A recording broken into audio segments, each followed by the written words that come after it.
locked in my decision to have a collision with my purpose. It is my assignment to be in alignment with my purpose. I'm locked in, going all out, no fear, no doubt. My God, my choice, your will, I'm all yours. Locked in, going all out, no fear, no doubt. My God, my choice, your will,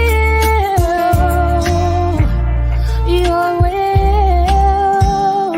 your will.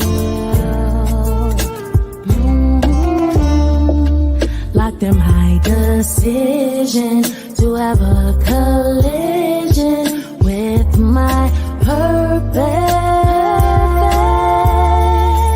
It is my assignment to be in alignment with my purpose. Have a collision with purpose, 'cause you know that you're worth it, and your dream is worth capturing. If I'm not living on purpose, then none of it is worth it. My assignment is uplifting souls for the King, souls for the King, souls for the King.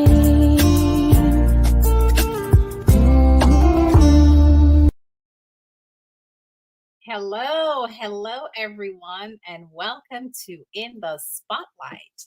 This is the home of unfiltered conversations where real talk is what we do. I am none other than Dr. Donna L. Thompson. Yeah, I'm Dr. Laxley Stevenson, and together we are your moderators. But as Donna preferred to say, she is your fearless moderator. Hi, Donna. How are you? I am well this evening, Dr. Stevenson. And how are you doing on this Monday evening?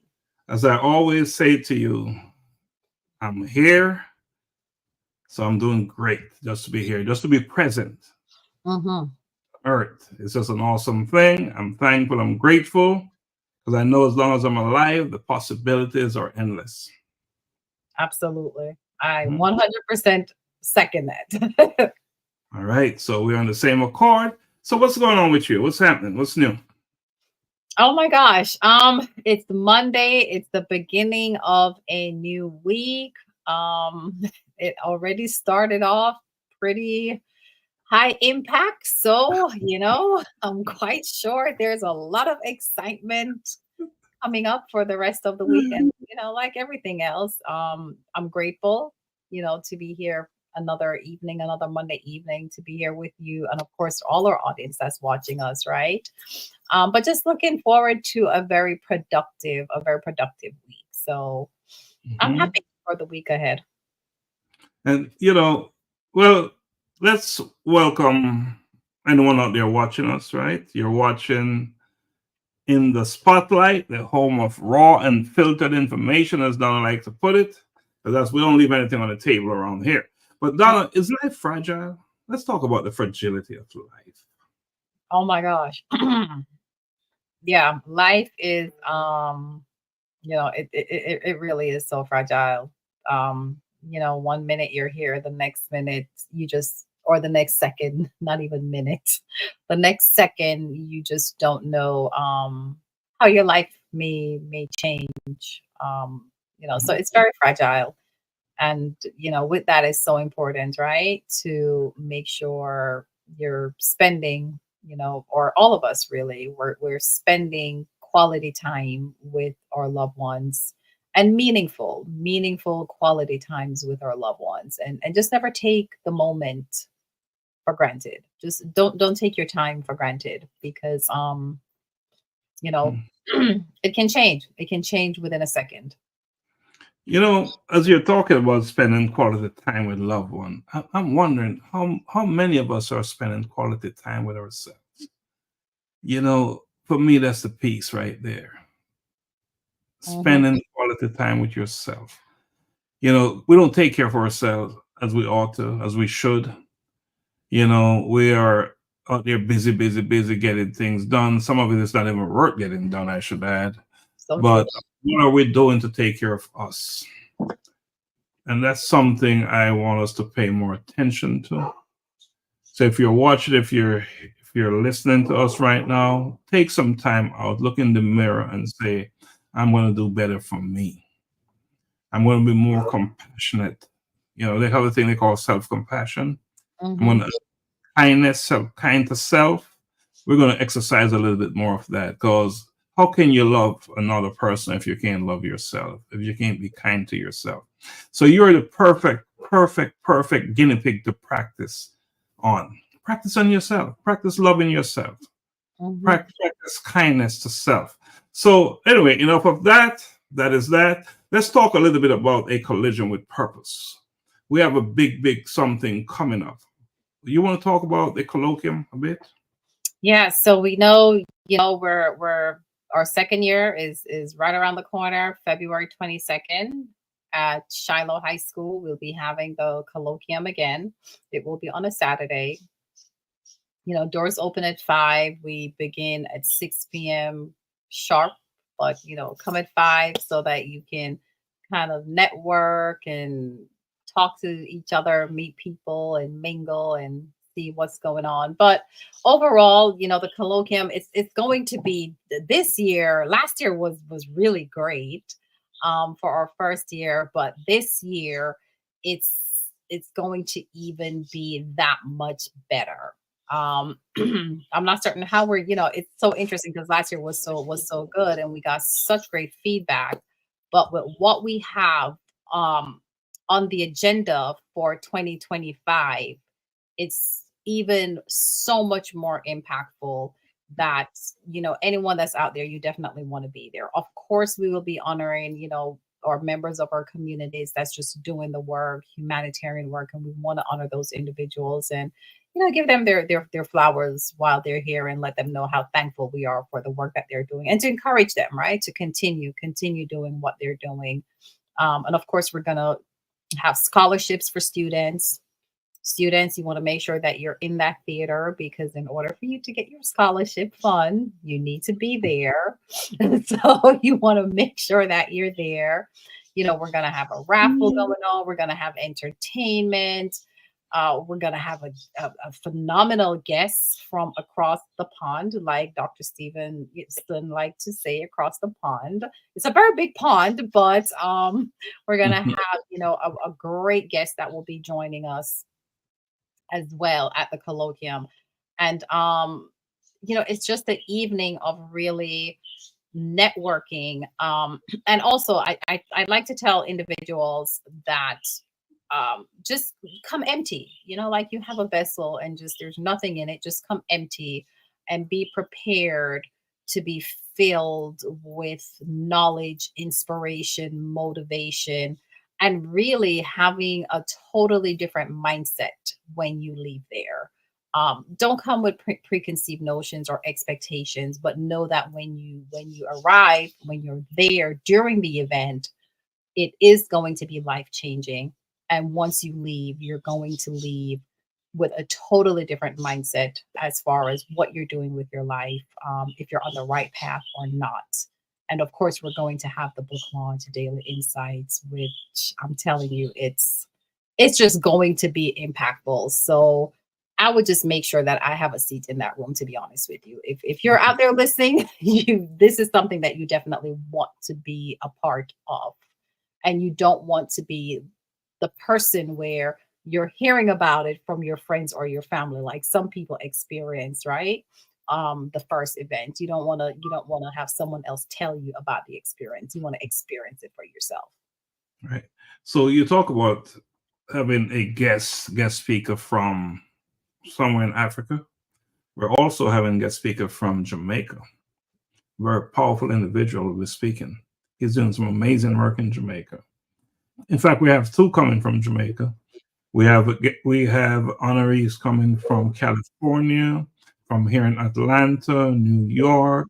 I don't know if we have any coming from Canada this time, but it's packed. It's packed. It's loaded. We have musicians coming in from New York. We have local musicians here. We'll have some poetry. We'll have some reading. You yourself, Donna, you're going to be telling a story from Daily Insights Unveiled. What's the topic you're going to be talking about? Well, it's so funny because the topic that I'm really going to be speaking about is just like what we just kind of touched on earlier. It's really about time. Your how valuable your time is and time spent, the fragility of time, right? And that's what I'm really going to be presenting at the colloquium as well. Right. All right. Awesome. Now we have a guest backstage. We don't want to keep her waiting because she's got a compelling story to share with us tonight. In fact, many stories. It helps that she's part Jamaican, right? What does that mean? She's involved with she's doing many things, right? So she's going to be talking about some of the things that she's involved with. But before we go there, is there anything else you want to share about the work we're doing here at A Collision with Purpose? Specifically, you want to talk a little bit about the Elizabeth Satawa Cancer CBO? Yeah, sure. So, the Elizabeth Satawa Cancer community-based organization, of course, that started, with, Elizabeth, who is a dear friend of ours who currently is fighting. She's battling ovarian cancer. And it came fitting to actually, come up with a community-based organization to support members of the community, specifically there in Kenya, who they're suffering cancer. And it's not specific to ovarian cancer, it's just any type of cancer at all, right? So the CBO was created. It's registered. It is a registered CBO, so it is official. All the legalities, financial, everything, all the paperwork, the foundation, the constitution is well written, the vision, the mission. So it's very, very solid, a very solid foundation that started where with donations and members support, we will be able to assist members in the community, individuals in the community and their family and children who are suffering from cancer. Try to help to bridge some of those gaps, nutritional needs, possibly palliative care and, medical care and taking care of the children while their parents is going through, this illness. So really the CBO is really community based to help those individuals in the community, on their journey of this illness. Wow. Big stuff. So we're asking for members, we're looking for individuals who, you're interested, you may have been impacted by someone who has cancer, a friend found, actually, to be honest with you, I don't know if there's anyone in this world right now, unless you're under a rock, to be honest with you, that you have not heard of someone who has suffered from some form of cancer, whether it's personal, a friend of a friend or something. It's such a vast disease that I don't know of anyone who hasn't heard that word and how devastating and how life-changing that is. Wow. All right. So the Elizabeth Satawa Cancer Community-Based Organization, or CBO as we prefer to call it, we're looking for members to join. We will put that out there real soon. All right, so let's take a quick break, and when we come back, we'll be bringing on our guest of the hour for the evening, and we're going to be talking big stuff over there. So let's become iron a bit, okay? All right.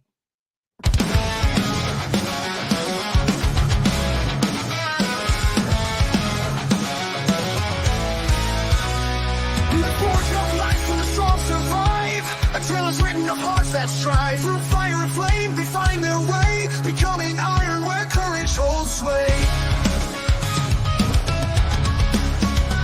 Becoming iron, with heart forged in fire, tales of courage and conviction rising even higher, displaying strength in the fiercest fight, becoming iron, shining in the night. Faces the darkest night, the empowerment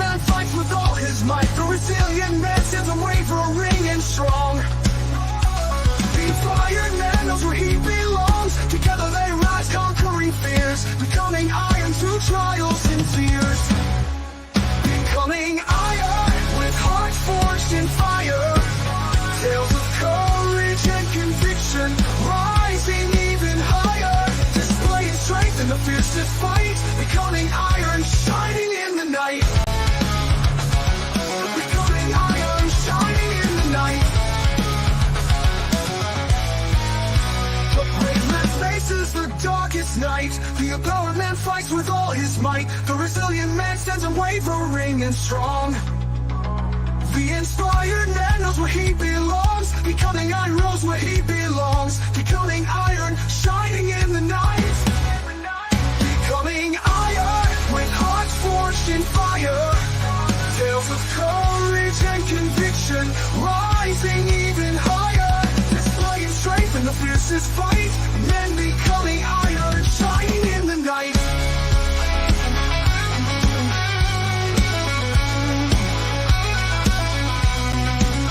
The brave man faces the darkest night. The empowered man fights with all his might. The resilient man stands unwavering and strong, shining in the night. And the tales unfold and the battles new. Convictions light sees them through. From abysses deep to the morning light. They becoming iron in the endless fight. Becoming iron with hearts forged in fire. Tales of courage and conviction, rising even higher. Displaying strength in the fiercest fight. Men becoming iron, shining in the night. In the tales of old and the battles new, convictions like season through. From abysses deep to the morning light, they become iron in the endless fight. They become iron in the endless fight. In the tales of old and the battles new, convictions like season through. All right. How about that? Men becoming iron, shining in the night. From abysses deep to the morning light. Men becoming iron. Big stuff there. Yeah. Coming soon. We're making that announcement at our colloquium. We'll be talking more about that. All right, Donna. So let's do what we do. Let's bring on our guests.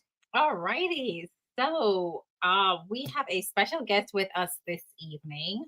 I'm just gonna give us a little bit of a background about her, because she's definitely going to tell us all about herself. She's doing so much great work.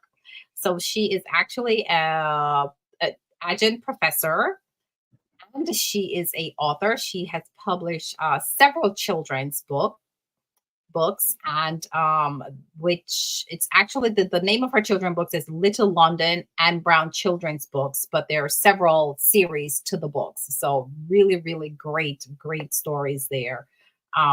And she is actually a registered yoga teacher, which is quite interesting, and the creator of LSX Yin Yoga and Wellness Company. So I am excited to hear more all about that yin yoga. I know I've heard about like the hot yoga thing, but I've never heard about yin yoga. So I'm excited to hear about that. But without further ado, we're going to bring on our guest, Miss Latoya Stephenson-Smith. Drum roll. And here she is. Hello. Hi, everyone. Hi, how are you? Doing well, thank you. I'm blessed. I can't complain. Yeah, how are you two? We are Awesome. I know one word. Awesome. Awesome. So good to see you. By the way, Donna, we should say welcome back. Oh, yes. Yeah, thank you so much for having me back on. Really appreciate it. So, it's definitely an honor to be talking to you two and your audience again. So yeah, very excited to be here. Oh, Little London and Brown. Little London. Yeah. I'm from Little London in Jamaica. Yeah. So yeah, we talked about that. The fact that I am, originally from Miami. I was born in Miami, but of course my mom's side, they're all Jamaican, like from Kingston, Jamaican. And I did not know when I created the book. I definitely did it based on my ancestry, of course. So it's a Caribbean themed series of books. But I am ashamed to say I did not know there was such a thing as Little London anything. I did research things after the fact and found out, but I just love the name London. Yeah, and it was just a coincidence. And so, but it worked out because it makes sense. Yeah, but I had no idea. It make a lot of sense. Yeah, yeah. A lot of sense. That's how we call it, Little London. That sounds right. Oh, wow. So we really appreciate you coming back and joining us on again. So Latoya, you wear so many hats, right? You're a professor, you're a writer, you write children's book, you're a wellness consultant, you're a good teacher. What got you to this place? I'm trying to figure out, but to be honest, I've always been one of those people that have a lot of interest since I was younger. So I've always been a creative person. So even when I was younger, I actually used to write books and poetry. However, I didn't have a publisher. I didn't know how to do any of that, so I used to just, create the little books and you staple it together, those type of things, and just kept it to myself. But since I was little, kindergarten, my mom still actually has poetry. It wasn't good. It was not good poetry, but, as good as a 5-year-old, I guess, can write poetry. So I was always writing from a really, really young age. So very, just naturally. So very interesting, just, had that kind of creative flair. So that was the creative part, but also, education was so important. My mom really instilled in me at a young age. She was a single mom. I'm her only child. I do have some half siblings. That's a whole nother story.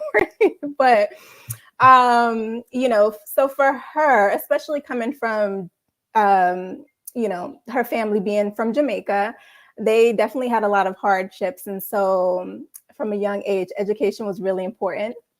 So that's where I got the other side of it, learning to, appreciate academics and continued learning. And yeah, I've just always had a lot of different interests, so it brings me to where I am today, just trying to merge, what I've done in my career, as a healthcare professional, as a registered nurse, my love for education and teaching, and then also my, just natural creativity, just wanting to kind of merge all of that together, and to bring value to the communities, that I want to serve. But again, also just having fun and being able to express myself in different ways. Yeah. Wow, you said a lot there. You talk about education being a big deal, for your moms from those early days, right? Mm-hmm. Single parent. And it's obvious because you have a lot of those 3 letters behind your name. It's, oh my goodness. You got DNP, MBA, RN, RYT. What's all that stuff? So let me break it down. Break it down. I will tell you, I had no idea I would end up here with all of those. That was never in the plan. I'll start off by saying my mother was, again, she was a young mom. She was a CNA, so she was a nursing assistant for a very long time. Now she works in healthcare, more of an administrative role at this point, but she started off as a CNA nursing assistant. I'm not gonna lie, in true Jamaican fashion, like she had me working, helping her with her patients at a very young age. I would make food for them, whatever she needed me to help her with. I was not getting paid, but I saw her do that, and I said, you know what, healthcare, that's what I'm gonna do. It's a good field. You bring value, to those that you're serving, and I just decided to go into healthcare without much thought. But I knew I wanted to do more, of course. And so at a really young age, I think before I was in high school, actually, I said, you know what, I'm going to be an RN. That's not unusual for Caribbean folks. I think we all know that. I have a lot of family members that have been caretakers in other roles. So, that was my journey to becoming a nurse. And I actually graduated with my bachelor's and had my license as a registered nurse at 22 years old. and I am not 22. For those of you who still think I am, I get that. Like, how old are you? But I'm not 22. But yeah, so I went for it very young, bachelor's in nursing. And because I saw my mom struggle a lot financially, even like her family watching, I noticed that not too many got too far, like her immediate family that I was around. And I said, you know what, I really don't want this exactly. I want to try to do something different and try to do something, a little bit better than what I saw. And, it's not easy out there. It's a struggle sometimes to kind of do different. So I always knew I would get a master's degree, but I had no idea I would get a doctorate's degree. So I just graduated with my doctorate in 2022. So it's been a journey. I went into my MBA program back in 2016, graduated in 2019 with my MBA because I was interested in entrepreneurship, consulting, things like that. But for some reason, I don't know. I was like, okay, well, I want to consult, but I think having an advanced healthcare degree, especially I've been in health care and health insurance for such a long time, since 2013, as a nurse, but also on the administrative side. I've seen a lot, if you could imagine. I understand what patients go through. I understand the administrative complexities. I've been a case manager. So I understand a lot about our healthcare system. And I thought, a great way for me to teach, to educate would be to have a more advanced degree within healthcare. So that led me to decide to go ahead and get my doctorate degree in healthcare systems leadership. And now I'm kind of piecing everything together. But it's, everything is pretty new for me. I've been in school for a long time. And just the past 2 years, I've just been working as an adjunct professor, working as a clinical trainer, learning project management, just kind of piecing everything together and learning new skills that will help me, within my consulting business. So that's how I got here. So, you can tell you really love school, that you went back to teaching so you could stay in school. Yes, my students may be watching. So yes, I love school. I'm going to right now. Absolutely. But I thought that at one point I was like, oh, I can do this. This is better than going to, my normal, job. I can do school.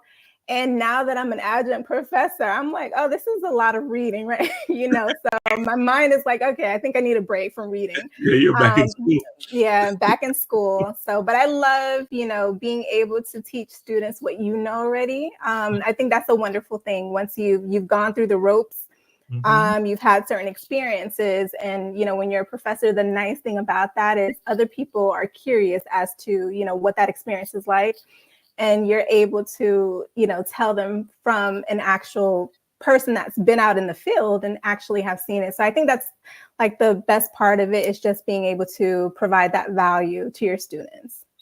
Well, congratulations on your educational and your academic achievements. Big stuff. It's a big deal. Big deal. Big deal. Thank you. Yeah, I know it didn't just happen. Hard work. Yeah. A lot of years. It didn't just happen. You didn't wake up one day and got your DNP. No. Some time and your MBA and your R and all that good stuff. Congratulations. So Donna, I'll pass it to you. I know you have some questions that you want to pop and drop on Professor Latoya. Yes, so I think, well, definitely congratulations on all the work that you're doing. That's, yeah, you're doing a lot, which is great. Definitely keep that up. But I wanted to ask you, in reference to the yoga, because I see you're a yoga teacher. Where do you find time to even teach yoga? And what is yoga? Well, thank you for your question. I have to tell you, finding the time is the hardest part. So, thankfully, I was doing yoga just for self for many years. Not that I was a professional at it at all, but I first got into it years and years ago, just because I, wanted to make sure that I cared for my mental health. So I got into meditation. I've gone to that before. And really it was just to stay healthy, stay flexible, things like that over the years. So I was doing it anyway. And so of course, having the idea or the want to create a health and wellness and health and education business, I was trying to figure out exactly what my focus would be, what the services would be that I would be offering. And I wanted to do something fun, so I've been in school for forever, right? And I work in a pretty serious industry, health insurance and managed care. So, if I was going to do a business, it needed to be fun and needed to have an element of creativity, but also bring value to the clients that I'm serving. So I said, well, I'm doing this anyway. I don't have any more space for anything else, outside of what I'm doing. Why don't I bring this into that idea of that consulting business? And so that's kind of where I got the idea to go ahead and learn yoga. I wasn't sure if I was truly going to teach it. But I decided to sign up to a program. It was online, but of course, you go to your normal yoga classes in person to practice. But so it was online, so that was helpful. And I'm still actually taking a yoga 300. Don't ask me why, but I have my yoga 200, and now I hopped into the 300. So I'm practicing that, learning Pilates. Yeah. And then eventually what I plan to do is get my certified personal trainer, because again, offering services as a health and wellness consulting, I just love the idea of learning it from an exercise science perspective. So I've done healthcare from a nursing perspective and from, of course, the administrative perspective, and of course, teaching it to students. But I thought it would be so much fun to actually learn it from an exercise science perspective. That way I can work with, clients, nonprofits, community organizations, and help them kind of develop wellness programs. So yeah, that's why I kind of decided to just go ahead and learn these different elements, kind of bring it all together, under one. But yeah, the time is, I'm still working on that, time management. I'm working on it. I think we all are. That's something we'll always be working on, right? Always be. The type of yoga you practice was yin yoga. Yeah. So there's a few different types. I've taken all the classes, I will tell you that, and I landed on two. So it's not just yin, even though that's the name of the company that I'm working on. Because at first I thought I would only focus on yin yoga. Yin yoga is slower. If you've ever seen like vinyasa classes or normal yoga where people are kind of flowing from one pose to the other, yin is very different. Yin is where you'll take a certain pose and you'll keep that pose for a longer amount of time. That can be up to like 3 to 5 minutes. It just depends on the teacher. And really you're kind of loosening up those muscles. You're getting into a little bit more of a relaxing state. So it's slower, it's calmer. I think it's great for people, especially if you're someone that has anxiety or, high stress, and you really just need to take it down a notch and relax. That can be great. And you have to learn how to be still. I have read, because I'm a part of some Facebook groups of other, yoga teachers and programs, where some people actually find it very difficult to remain still for such a long time. So it can be great for those type of people to just, learn to stay in the moment. So I'm going to be, working on that, but also vinyasa. So doing a little bit of a faster yoga, kind of doing both. Yeah, because I'm particularly interested in the yin yoga. And the reason is because we live in such a fast-paced world. With so much happening all around us all the time. And so that's why I brought it up. And, to me, it seems as if it serves a powerful purpose because of the kind of world we're living in, where everything is just happening, going around. It sort of slows you down, bring you back so you can really focus and think, through meditation or whatever. So that's really why and I'm glad you went through it and you explained it. Even before I asked you the question, you nailed it. But That's where I was heading with that. That's the difference. Yeah, that's the difference. And that's why I started to only do that. However, because not everybody wants to just focus on yin. It's nice to have, they have kind of a combination of yin and vinyasa. So you can do a combination class of a faster yoga, and then you can wind down with the yin afterwards, which I actually prefer. So I decided to focus on both. Yeah. Donna, which direction you heading, Donna? I think I would, the yin sounds quite interesting, because like we're saying, it's that you live in such a fast-paced environment, and really slowing the mind down and then along with the body can be very challenging, right? So having something that you have to, take your time, hold for a longer period of time, and really, recenter and slow down. I think, it sounds like something that I would probably want to try. I don't know how difficult it is though. Can you slow down is a question. Yeah. I see some of those poses, but I'm like, I don't think my body. Yeah, I think it depends on the pose, but I know for me, I want it to be accessible, and I'm not super flexible now, I know I'm relatively young. However, just getting older, and then all of us, if you're working from home, you're sitting a lot. So even for me, like the flexibility, if I don't practice, it's not there. So the nice thing about yoga, it really is for anyone. And for me, I'm going to be focusing on just that level 1. So what's accessible to people that have not even done yoga before. So, simple poses, and, you kind of start people off slowly, and maybe not a whole 5 minutes of one pose, but maybe, 1 minute, and then just see how people do, and you progress over time. That's what I like about yoga, because you can just go at your own pace. And then you can slowly progress.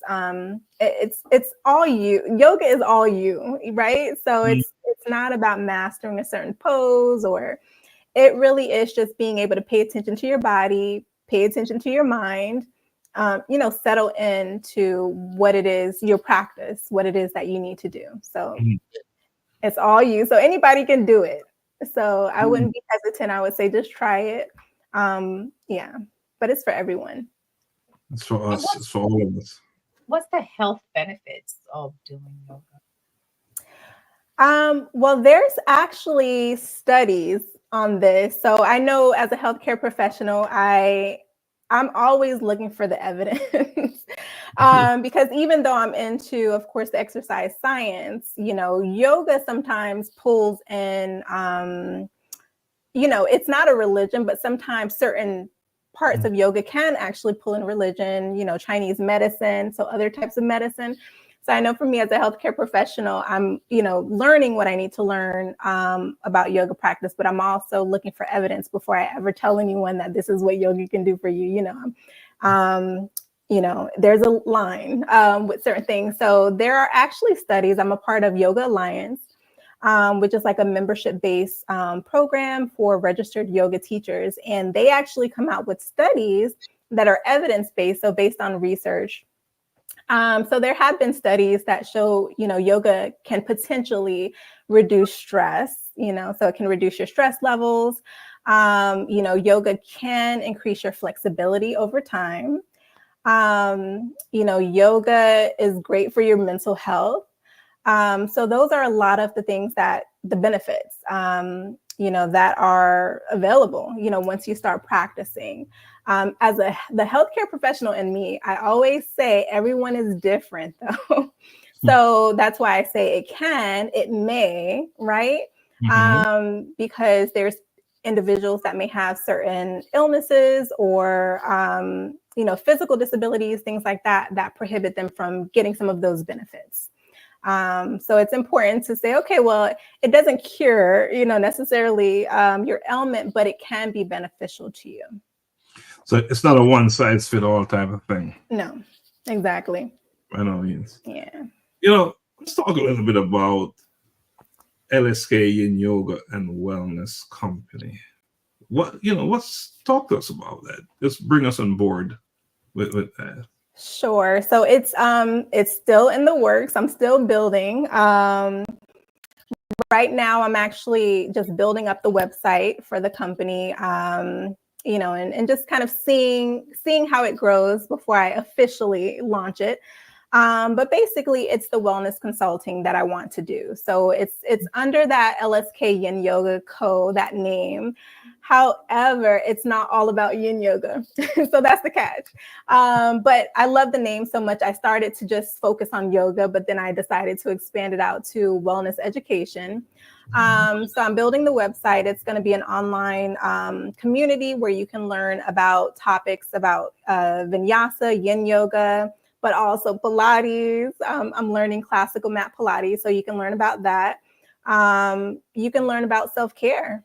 So it's all really about just wellness, self-care. That can include anything from, I have a blog that I'm starting on that website that has to do with travel. That's a part of self-care. Mm-hmm. So focus on wellness, self-care. I may have information about nutrition in there, as I complete my certified personal trainer course, but it's just all about wellness, but more holistically. So what do you do to care for self on a daily basis, whether it's exercise, whether it's watching what you eat, making sure you sleep, making sure that you drink enough water. So, real holistic type of topics. Mm-hmm. Donna, is there any other question before we go to break? You want to? No, no, not currently. Looks Okay. like I covered everything that I possibly could ask. Let's take an on-screen break. Let's Okay. take an on-screen break, right? I'm a boy kid, I'm a boy kid. I'm a boy kid, I'm a boy kid. I wake up in the morning and I praise the Lord. I thank Him for His protection, and I walk in His steps, declaring that today's provision is set up for me. I love God and I love my friends. I'm a bold kid. I'm a bold kid. I'm a bold kid. I put on my armor and I write His word, blessing come out of my mouth. Cause I know to whom I belong, I am bold for Christ. Holy Spirit dwelling within me, carrying His presence wherever He sends me. I'm a bold kid, I'm a bold kid. I'm a bold kid, I'm a bold kid. Loving others as He told me to pray for healing, miracles to see, knowing my identity in Christ, He is in me. I am a bold kid, He loves me, standing firm on His word, proclaiming everything I heard, not afraid because He is with me. Be bold.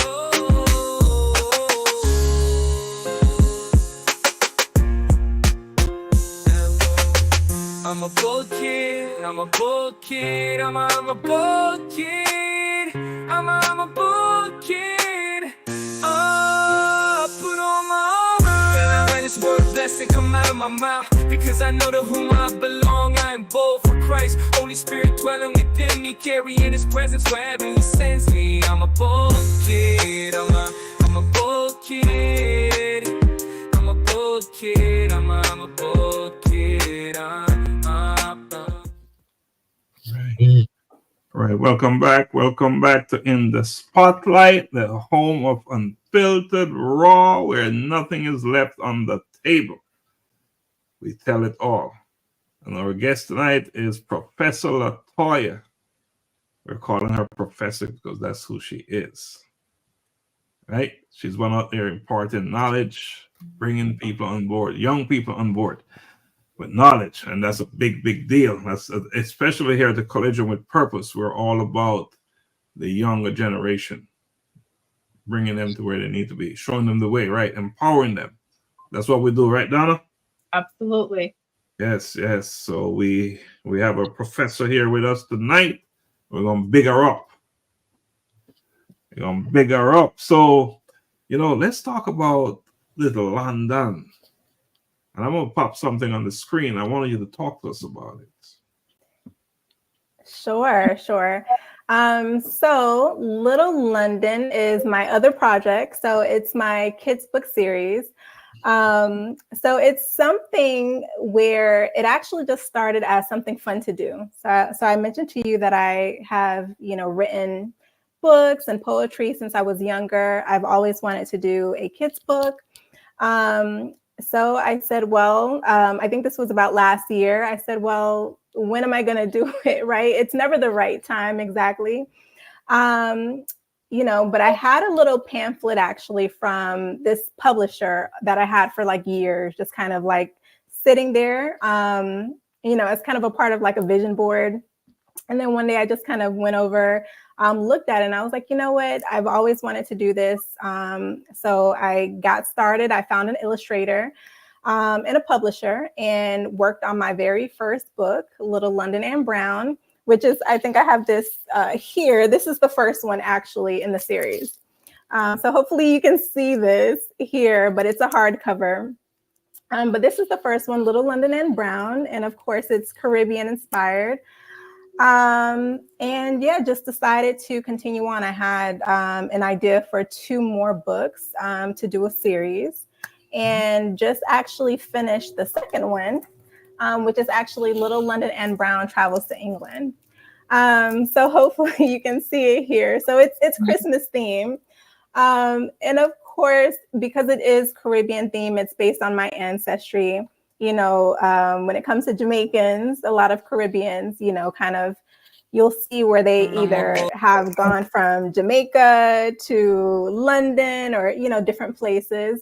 And so that really follows that pattern of looking at our actual ancestry. So Little London in this book goes to visit her. Can you put it up again so we can see? Sure. Oops. Yep. Hopefully you can see it. Okay. You can see it better this way. Yeah. Okay. Perfect. So basically, Little London goes to see her grandfather in London. If you can you post a link in the chat so we can get it out? Get it out there too. The link for your books. All right, sure. But yeah, so that's part of the series. And the third one I'm actually working on, it's called Little Mila Brown. So it's part of the Brown family, and they're gonna go back to Africa. That's gonna be the last book in the series. So again, based on ancestry, Caribbean theme, where you get to kind of see the culture, food, music, everything that has to do with like Caribbean and the African diaspora. So. Yeah. Awesome. Wow. Donna, you're an author yourself. What are your thoughts on his books? I mean, I'm impressed. Anything about children's book, I'm into. So there's going to be a book signing event, Colin Scribe, Saturday, November 30th, 2024 at 1:30 p.m. And the address is on there. Okay, this is in Fayetteville. It's in Fayetteville. Yeah, there's a place called Trilith. I don't know if you two have gone there before, but it's absolutely beautiful. I know Fayetteville is in the South, so depending. And I've lived all over Georgia, so I'm one of those because I work remotely to where I've just traveled. I was in Dallas, Georgia, didn't even know that was a thing, but. So always been open. I, used to live in Midtown in the city, and now I'm in Fairburn. So Fayetteville is in the South in this direction where you have like Noonan, really beautiful community, but really beautiful. In Georgia? People in the North, what I'm realizing with Georgia, because, I'm a Floridian. I have roots here on my dad's side though, but I will tell you, I noticed people in North Georgia, they act a little different, when we're talking about the South, but it's honestly, it is, I'm discovering things. It's really beautiful communities that are surrounding the area that I'm in Fairburn, but I'm kind of close to where it merges into like Peachtree City. And yes, there is such a thing as Peachtree City. For those of you who don't know, that is a thing. There's a Peachtree City. So I'm close to that. But yeah, Noonan, Fayetteville, those areas. So Trilith is a huge development. I mean, beautiful, beautiful.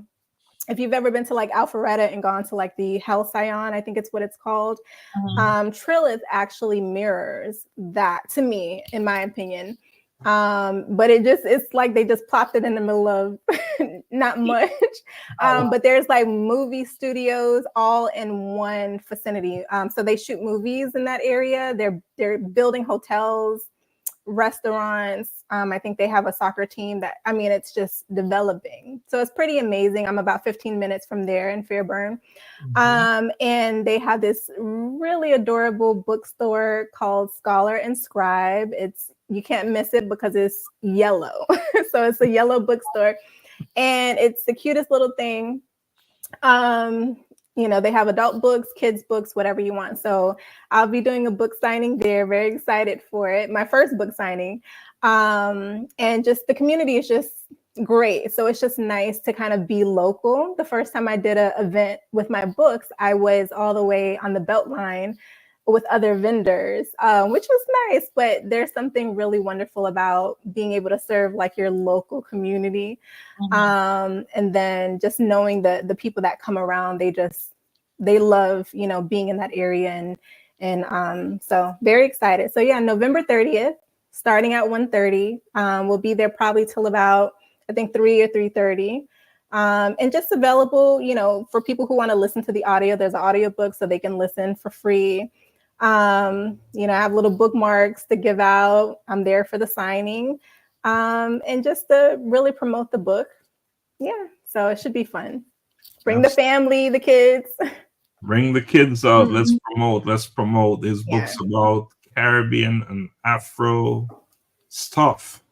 It's a big deal. There's another thing that you're doing that's huge. You're collaborating with nonprofits to donate books to promote literacy in underserved communities. Can you talk a little bit about that? Sure. So this will be something that I will eventually merge under my health and wellness company. So again, the books really just started as something fun to do. But, as I've been promoting the book and meeting people, I realized there's actually a need.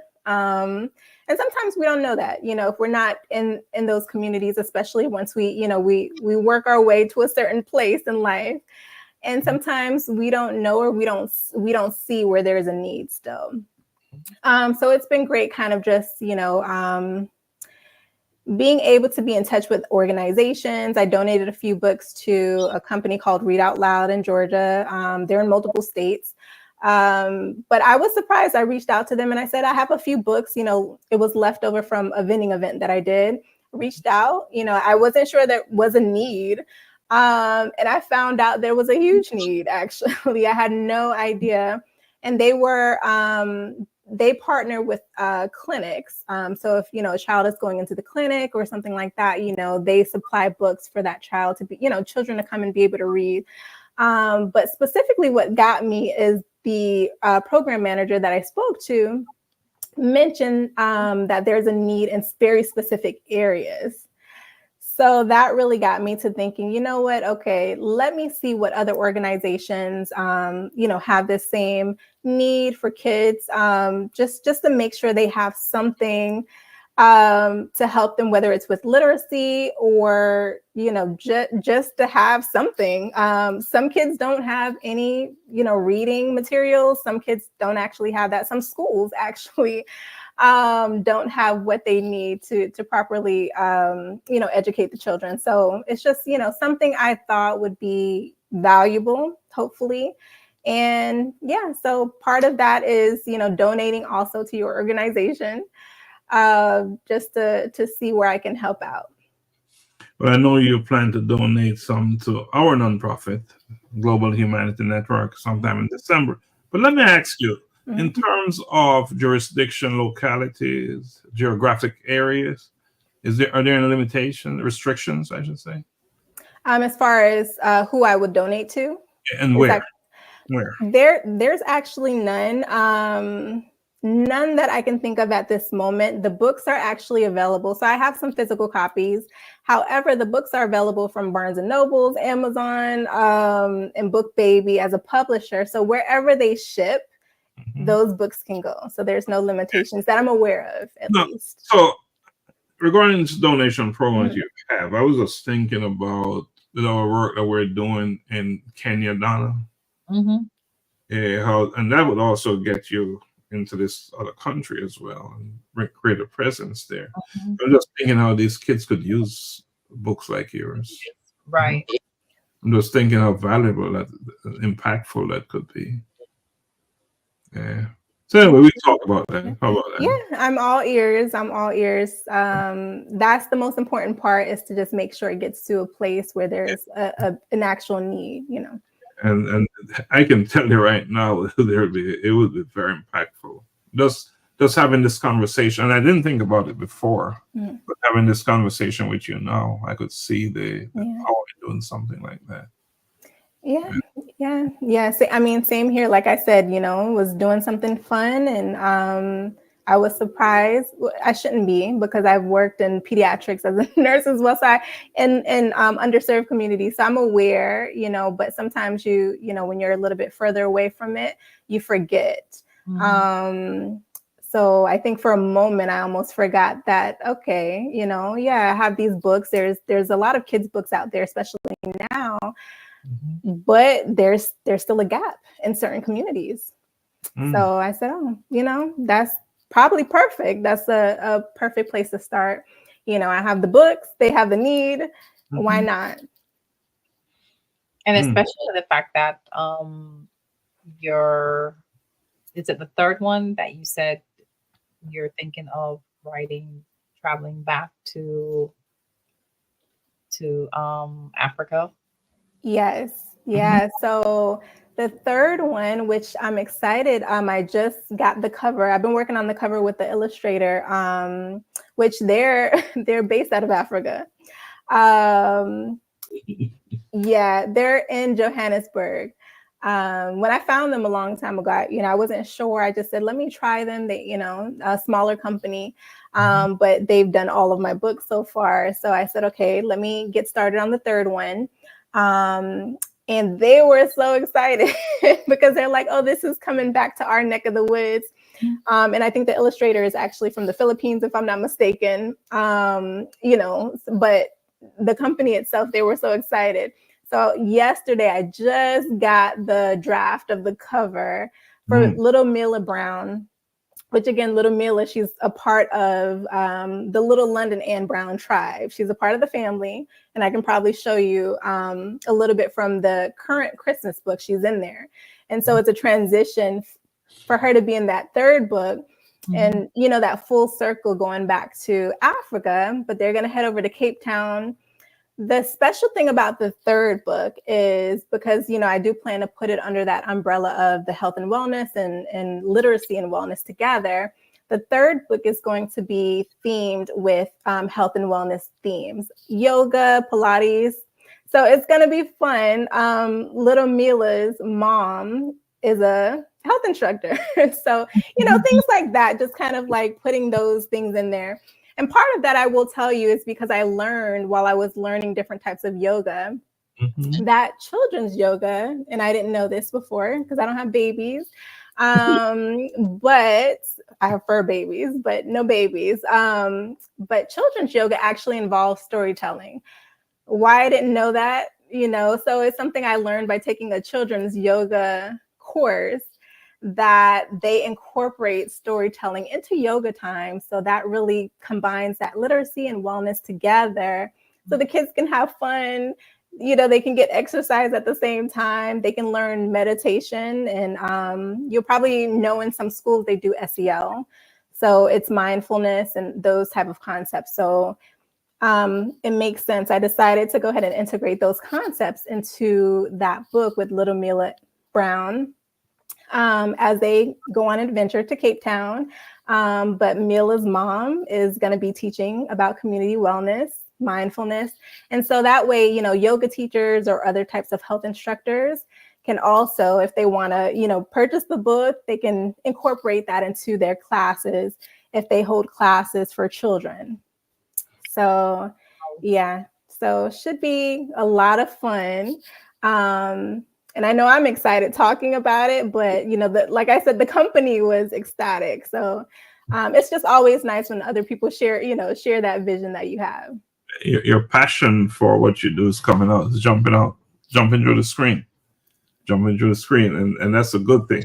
You know, you're doing so many things, and I know Donna had said something about that earlier. So many different things you're doing. Just give us a tip. And Donna is onto this time management piece. So give us a tip. How you manage all these different competing interests, and they're all important. I am probably not the best person to talk about time management, but I will, I guess. You know, the only thing that I can do is plan. That's it. I know the last time I was on, Donna asked me about kind of like what I do to organize, or, you know, things like that, but that's all I can do is plan out things ahead of time so I don't lose it. Because it is a lot of different things at one time. So I create timelines basically, you know, and I see, okay, well, what can I work on this month? You know, what do I have to stretch out, you know, to the next month? Sometimes I have to push things, you know, push it a month, 2 months, 3 months. But I think at the end of the day, as long as you get it done, it will get done, you know, but you just have to keep it as a priority. Mm-hmm. Okay, it's your time, right? It's your time, and they're your projects. So you do the best you can. Yeah, that's all you can do. Right? At the time. Yes. So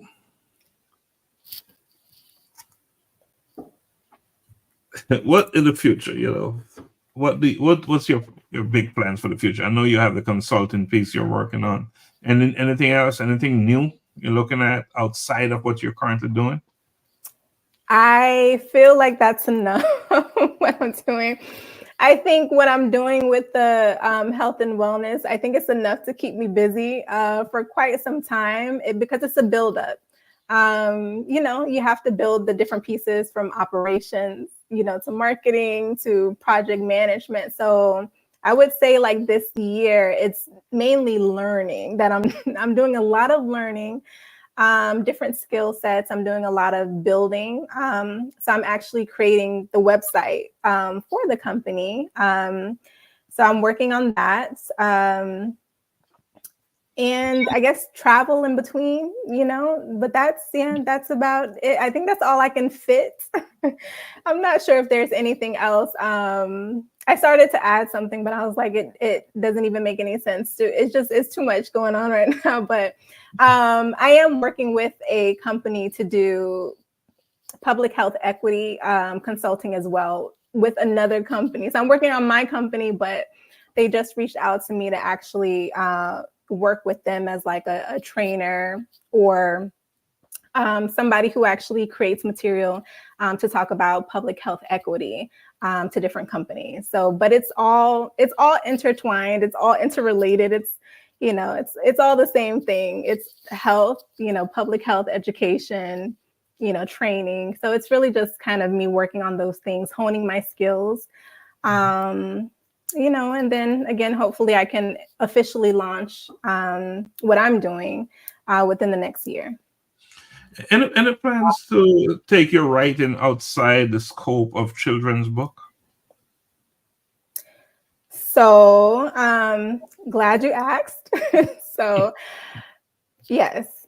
So, you know, the thing with the writing, you know, before I did the children's book, I actually used to do, like I mentioned to you, poetry and kind of a personal project that I worked on since I was probably way back when in high school, just different situations I've gone through in life.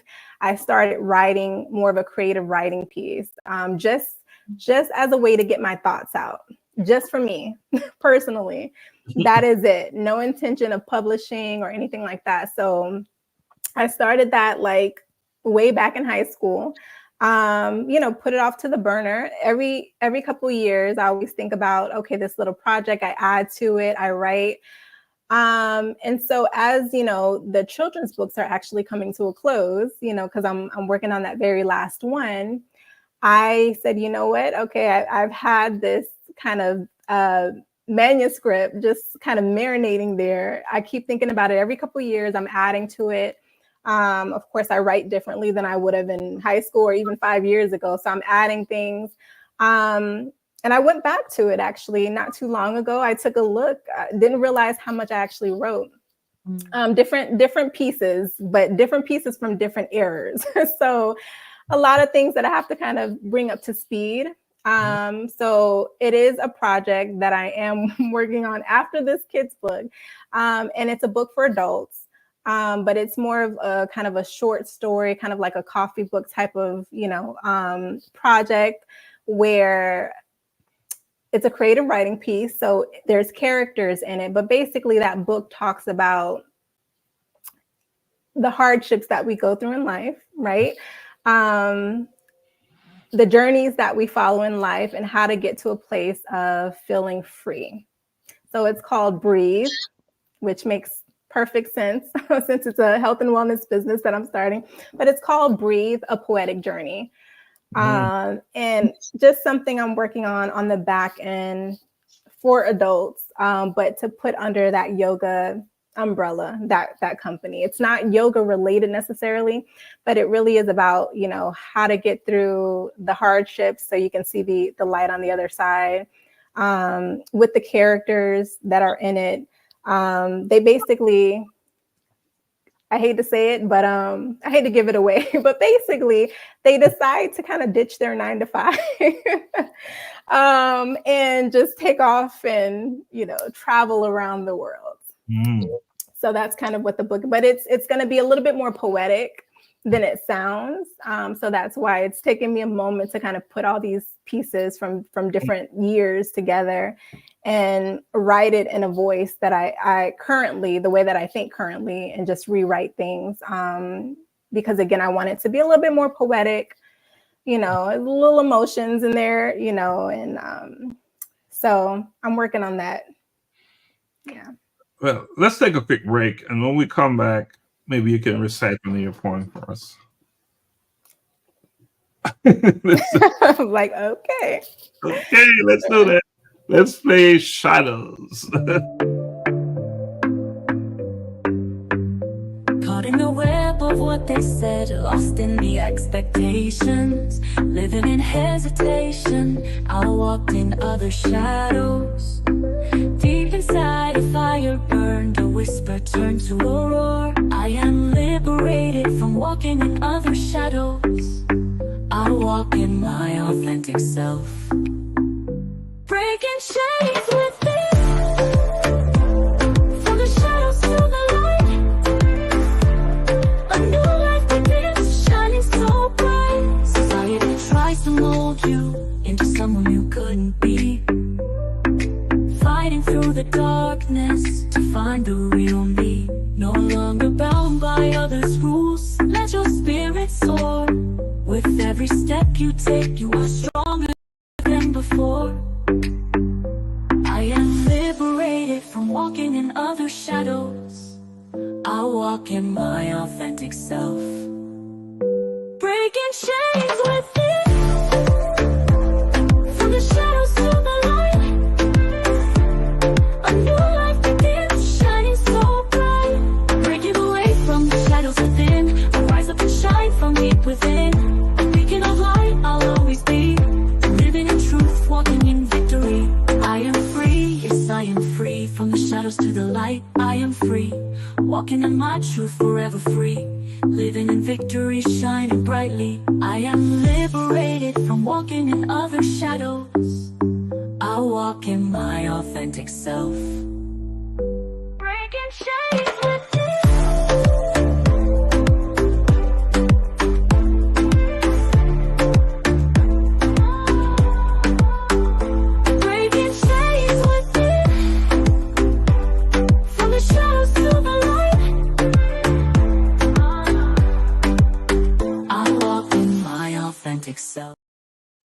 Right, welcome back to In the Spotlight, where it's all about real talk. Nothing is left on the table. But Donna, before the professor go into this poetry thing, Can you just give us a quick breakdown on this shadows business and why is this so important? Yeah, so Shadows, it's going to be it's an anthology, right? Where we're going to have several co-authors sharing their stories about basically what they've gone through in their lives and how they've overcome living in other individual shadows or just society's expectations of what they should be.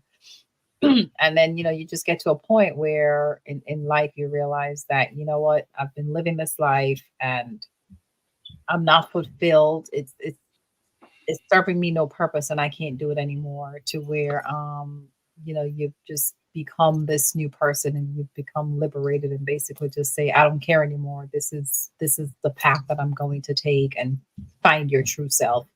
And then just starting to live authentically, right? And being okay with who you are and standing on that platform and just sharing your story, your journey, how you've come to that place where you are currently in life.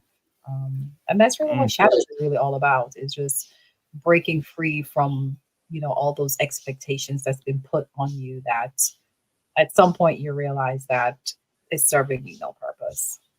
No problem. I have a few shadows I'm still trying to jump out of.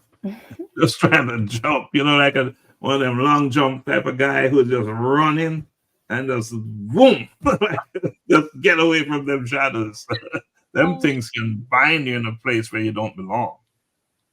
So big stuff there.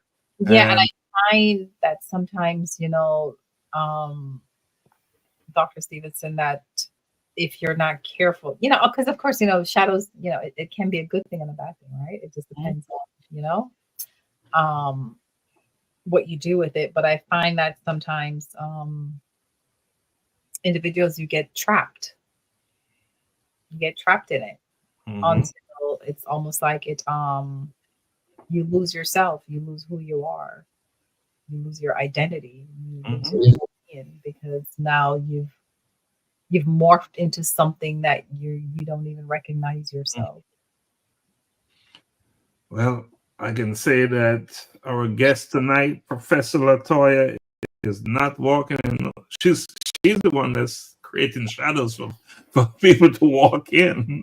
But it is quite likely that at some point she did walk in shadows, but she's certainly stepping out of them. So treat us, bless us with a point. So I was not expecting that. So I do not have anything memorized. Dr. Stevenson, this has come out of nowhere.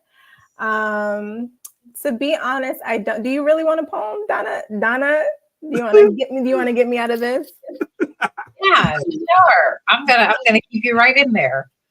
Oh my gosh. You know what? I don't know if I can remember this. I may have to bring it up. Just run it. Just run it. I'll try, but I don't think I remember the whole thing. I would have to find it. Gosh, really? Just run it. And we're live, right? No, I don't think I can remember the whole thing. Anything. Let's just start. I can start it. I don't know if I can finish it, but so there and I never say this stuff out loud. Remember, I'm more of a writer than That's why today we're pushing the envelope. Yeah. I see what you're doing here. Like I said, I'll start it. I don't know if I can remember everything, but you're really putting me on the spot. Like, I don't appreciate it. Okay. No, we don't have to do it then if you don't want to. There's, like I said, I'll start it, but I don't know if I can finish it. But there's one particular one that I wrote when I was in nursing school, actually inspired it. And it's so funny that I still had it written somewhere. So the only time I ever wrote poetry was when I was going through something. And the fact that I wrote this during nursing school, it was tough. But it's called Cobblestone. And honestly, I wish I had the whole thing because I don't know if I'm going to be able to say all of it, but all right, here we go. So it starts off, traveling on this cobblestone road that is paved with obstruction and lined with potholes. I begin at the steps, treading hard for my goals, a few staggers and stumbles as I try to grab hold. I felt doubtful, misguided at the least, felt excited. This is the part I can't remember. Concerned. Let's see here. I may have to pull it up to be able. Let me see if I can pull it up. It's sounding good. I'm telling you. This is what happens. You got us. But this is what happens when you put me on the spot. You got us. You got us. And now you got us. You got I can't remember. Give me one second. It's good. Let me see if I can find this. You should have told me ahead of time. I didn't know you write poetry. I didn't know you was doing this stuff. This is just another thing that you do. You do all these powerful things. But we don't have to go through it now. I got the idea. We're gonna have to, we'll have to do this another time if I can't find it. Cobblestone stuff. Yeah, but basically it's it's called Cobblestone, and it was one of those things where I was just going through a really hard time. And this is probably going to be a part of the creative writing piece, Breathe, the Poetic Journey. And don't really want to end on this note, but part of it was my father passed, I think right before I went into nursing school. Wow. But it's a long backstory, so I won't get into that here as far as what our relationship looked like before then. But it was just a surprise, a tragedy. I've gone through other things before that, but this was the biggest, losing a parent. We weren't super close necessarily. He was back and forth in my life. However, came back about I would say maybe, I don't know if it was 7 months before he was killed. So, don't want to, bring down the mood. However, I don't know how I made it through nursing school. I'll just say that. So anytime I've ever written poetry, over, my life, it's really been going through different emotions.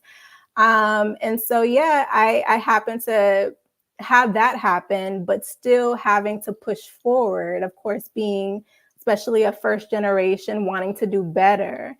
And don't even know, how I even made it through, but I pushed through because I'm like, I have to get this done.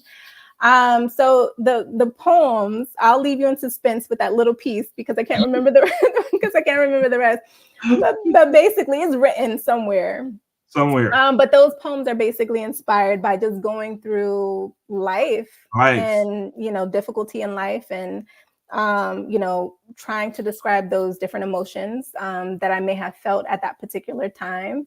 So I have some like that are inspirational, like, the cobblestone and making it through to the other side. And then I have some that are, a little bit more somber, some that are just encouraging, and, so it's a mix of things, but the book, Breathe, the Poetic Journey, I'm working on trying to kind of get everything kind of summed up together, so it's a nice read. It's going to be a short, kind of more of a short book, maybe between 45 and 65 pages. But I wanted to use it as just a way to inspire others, because I'm sure we all know if you're going through something, there's other people that are going through those same things. That's it. Yeah. That's it. Yeah. I can't wait to hear in its entirety you just pitching Cobblestone. I know it's something special.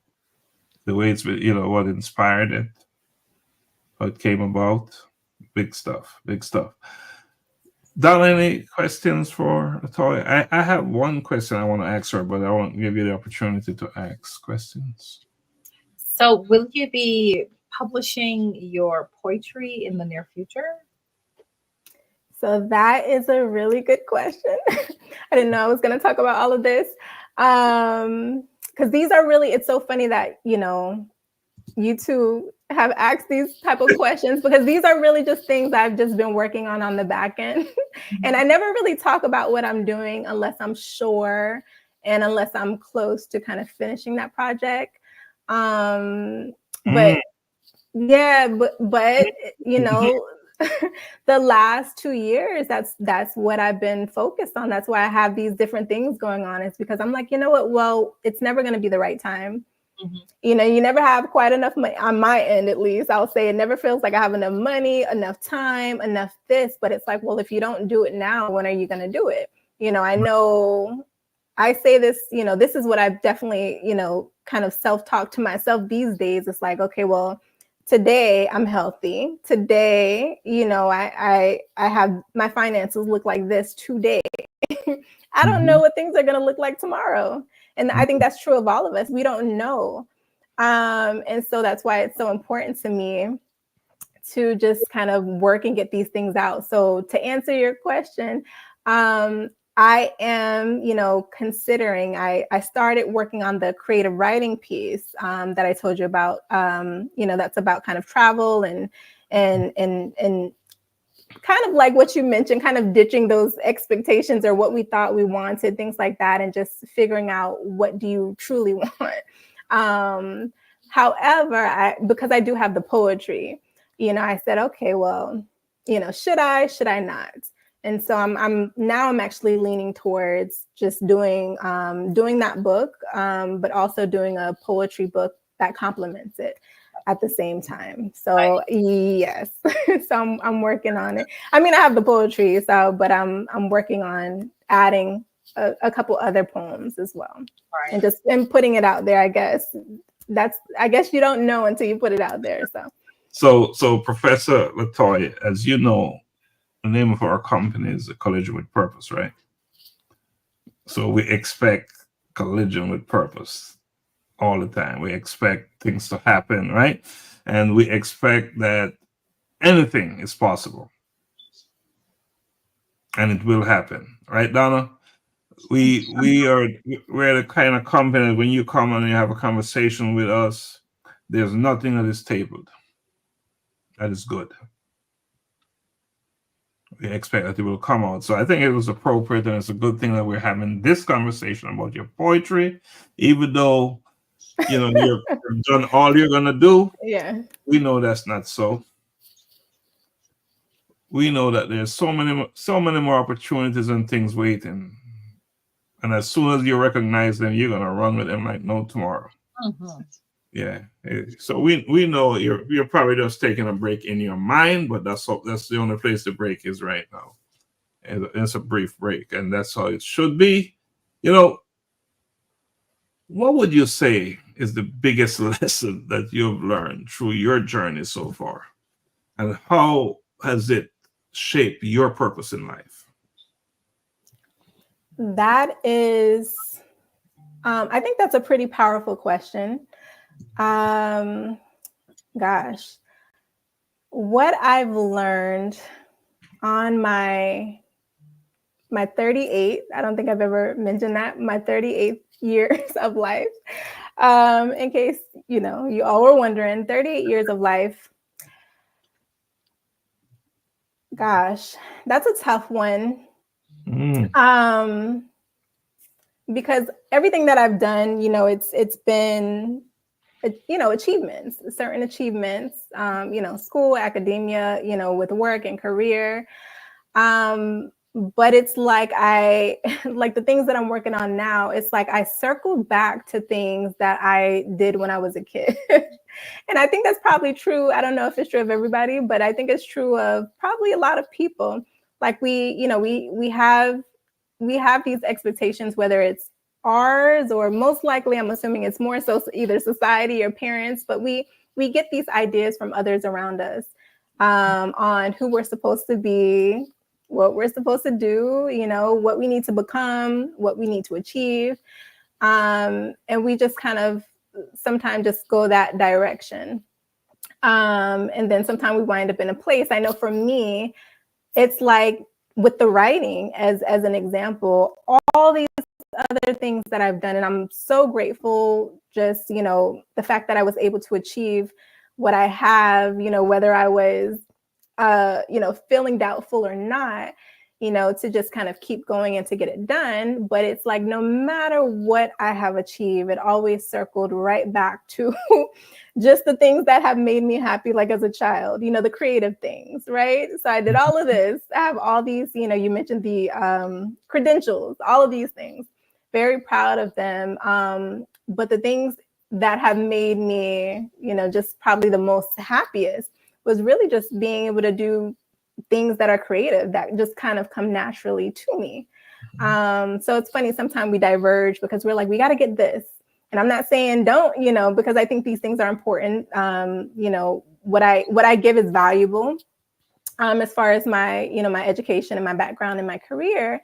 But the thing that lights the fire, right, sometimes are the other things, So I've just learned over these years, I would say, I know it sounds cliche, but I would say it's really important for people to follow their dreams. I know it's one of those things where you're like, well, the dreams don't pay the bills. And that may be true. But, I've seen people, because of course I work with people that are also, doing things that are creative, whether it's photographers or other type of people.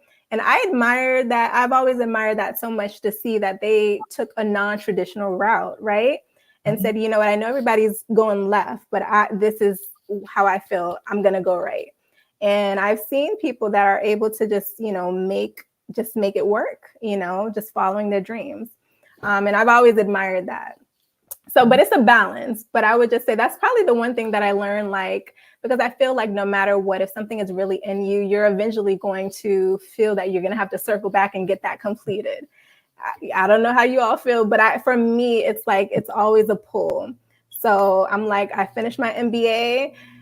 I don't know whether it's God or not. I'm not religious, but I'm spiritual. But every couple of years, like I said, something is like, well, did you finish that book? Did you go back and look at, your writing? And I'm like, how come every couple of years it's like the book, it just, keeps coming. But sometimes it is for a reason, and you don't know. Sometimes I believe we do have God-given talents and God-given dreams, and, so I think it's worth listening. You can, like I said, you can do all these different things, but eventually, if it's a God-given purpose or God-given dream, I feel like it's always gonna circle back to that until you get it done, at least for me. And that's where I'm at right now. And so, I feel that way for other people. It's like, do what you have to do, to make a living, but don't forget about the dreams that you had. Make sure before you leave this earth, you at least attempt, to make whatever that dream was, to make it happen. At least try. Because I think so many people kind of, they lose that. They forget, they get busy, they have responsibilities. We all do. And before you know it, you don't know what tomorrow is going to bring. How you feeling today? I work in healthcare. You don't know what tomorrow is going to bring, Really don't. Really don't. We talk about the fragility of life, and we're experiencing that all the time, I'm thinking about that question, and one of the lessons I'm learning is I need to pay attention to what I'm doing better. Pay attention and learn to define who I am and not what I do. It's not always easy. Often when someone asks you, who are you? You talk about what you do, which is not necessarily who you are. Correct. So I'm learning how that is important, and I need to better understand me. Yeah, and once we do that, so more introspection, right? More introspection. And when you have that level of introspection and you start understanding, you can become more intentional, and that will help you drive your purpose better. Yeah, I think that's for me. It's pay attention to who I am, who I'm becoming, and all those good things. Yeah, I think as I'm listening to your answer, I'm asking myself the same question. Mm. Donna, you want to take a hit at it? I don't know. I mean, I totally agree with what she's saying. It's we find that Mm-hmm. life, I say life is life in, right? You get Right? life is life in, and the responsibilities and all those things that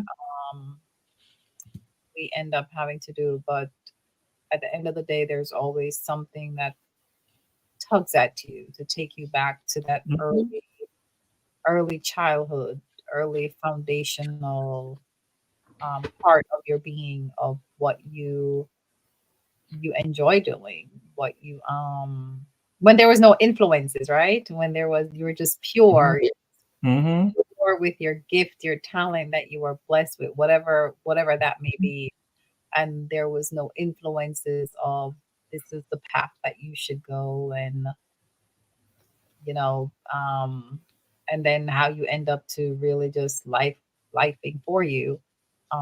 When you get older, something happens, something transcends inside of you, where you tend to go back to that early years where you feel as though it's something that you should accomplish before you you know you leave this side of the world. Do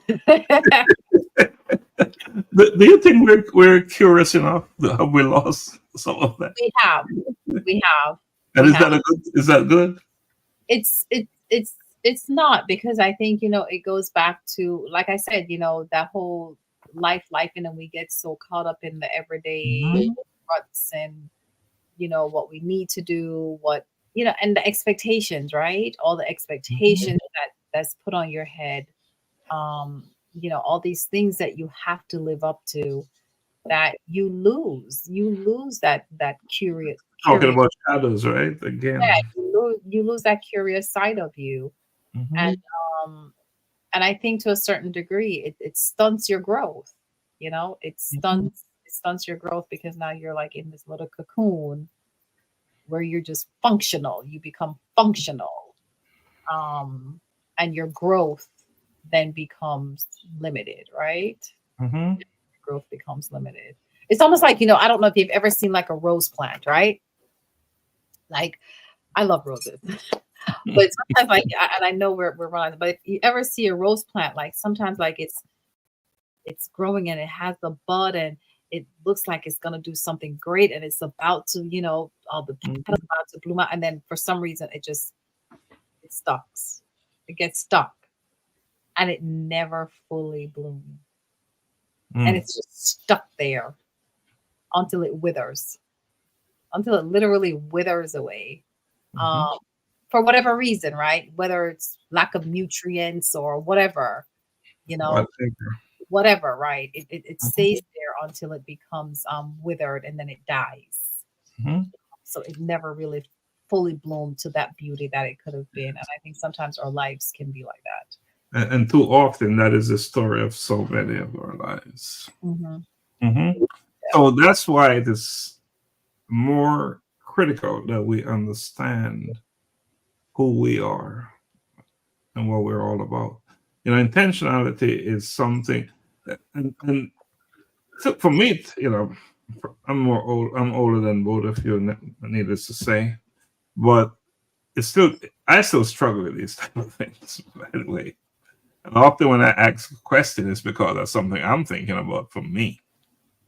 And so struggle with it, and probably will struggle with it, and probably should struggle with it, because that's a sign of growth, right?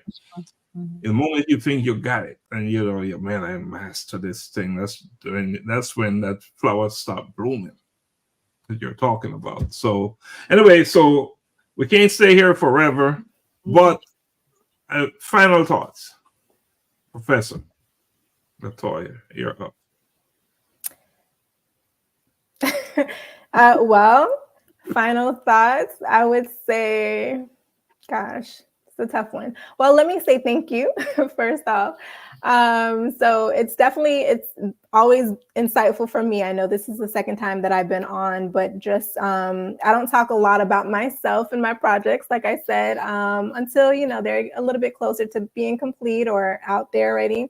So the questions that both you and Donna have posed, it always leaves me thinking a little bit more, once that talk is over.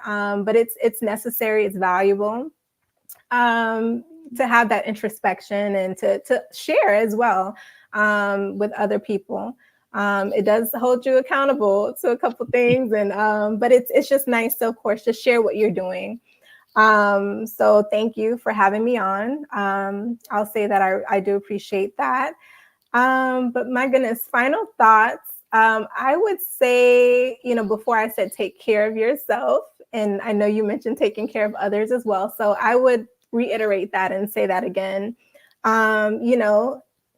Take care of yourself. It's really important. I think with our conversations we've been having, we've talked about the fact that you never know, what tomorrow's going to bring for you or for your loved ones. And it's really important to stop, breathe, take a moment, reflect, find, whether it's 1 minute, 2 minutes, 5 minutes, whatever you have, whether it's in the morning or before you go to bed at night, just take a moment, whether it's practicing gratitude or just being grateful for being here, for breathing, and being grateful for the loved ones that you do have. So take care. I would just say the same thing. I would say take care of yourself and take care of others. Awesome. There's nothing more important than to take care of you and others. Donna, you get to go next. I want to hear your piece. All right. Like we've always said, we kind of started this evening with the fragility of life. Right. Be mindful of your time and how you're spending your time and the quality in which you're spending your time, because time is the most valuable and precious things that you have. And how you use it is very important, because once it's gone, it's gone. You can't recoup it. Right.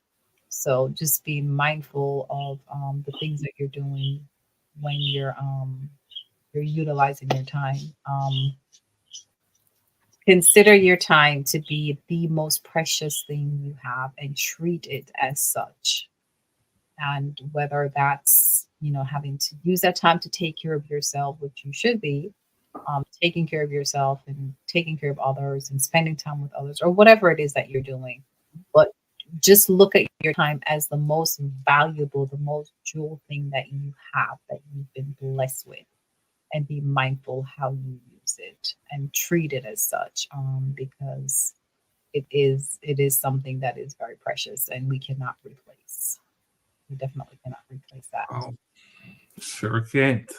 It's a different thing tomorrow and the next day. They said the door of opportunities, right? The windows of opportunities.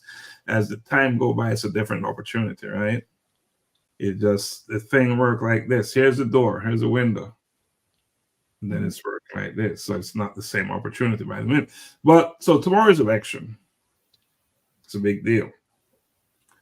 You know who you should vote for. If you're watching, go out there and exercise your choice. Your choice is there, and vote. It's important. Big decisions. These decisions have implications, not just at the presidential level, but also at the local level as well. Probably even more so. So go out there and do what you're supposed to do. And they say if your life is important, then act like it is. Mm-hmm. You can't say, man, my life is this, is that, but yet you're sitting back not doing anything about it, right? So if it is important, then act like it is. What does that mean? Find out what you need to do to get what you say you want in life, right? Don't be out there saying, I want to earn $1 million, but yet you're not doing the work. Get out of that dream state and become real. No, but my thing is about kindness. And what is the requirement to be kind? A lot of times some of us believe you have to have a lot. Sometimes you have less than the person that you're offering, that you're giving to. It's just that the person needs it more than you do at the time.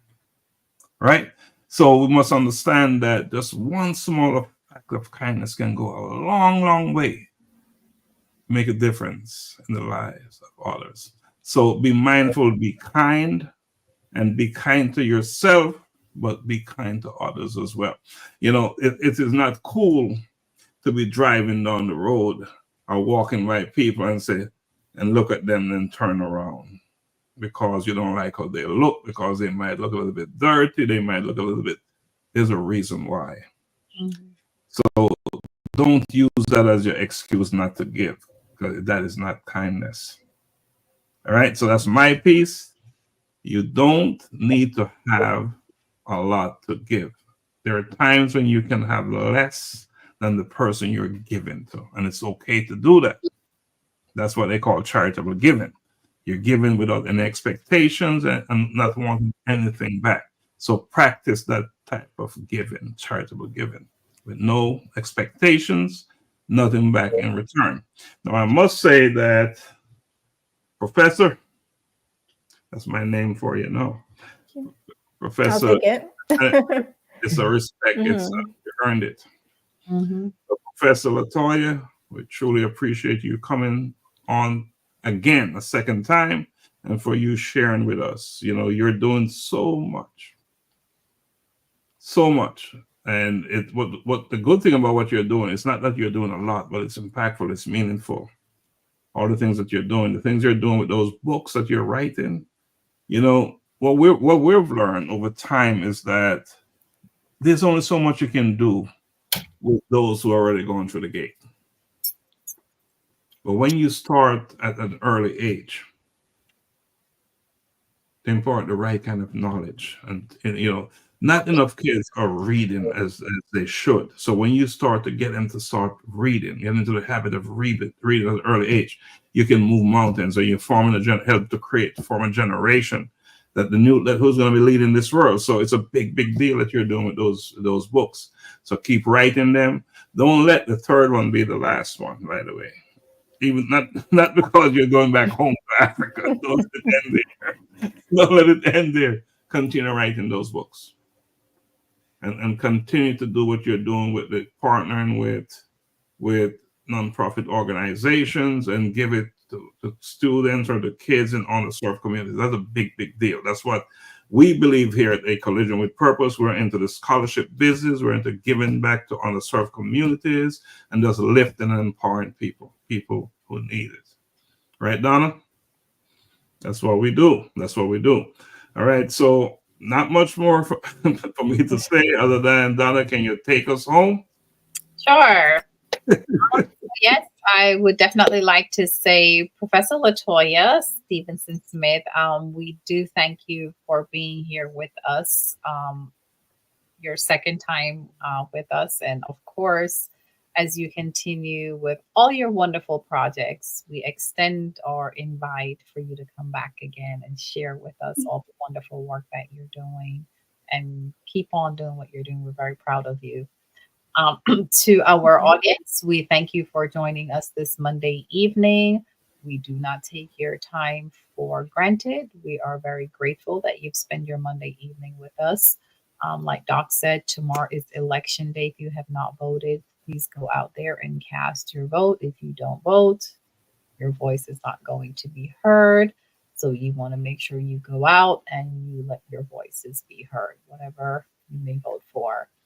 Also, do have a wonderful week. Have a safe week.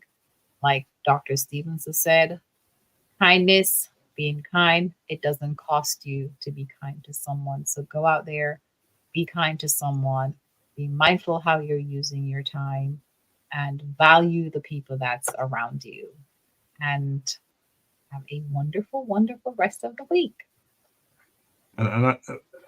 Professor, can you stand by while we Dr. Laxley leading the way, bold the end. Dr. Laxley, all got a tale to tell, unearthing secrets where the truth dwells. Daily insights with Dr. Stephenson-Smith, navigating the depths of wisdom's maze. Knowledge unfolds in its embrace. We stay with Dr. Laxley leading the way. Through the annals of time,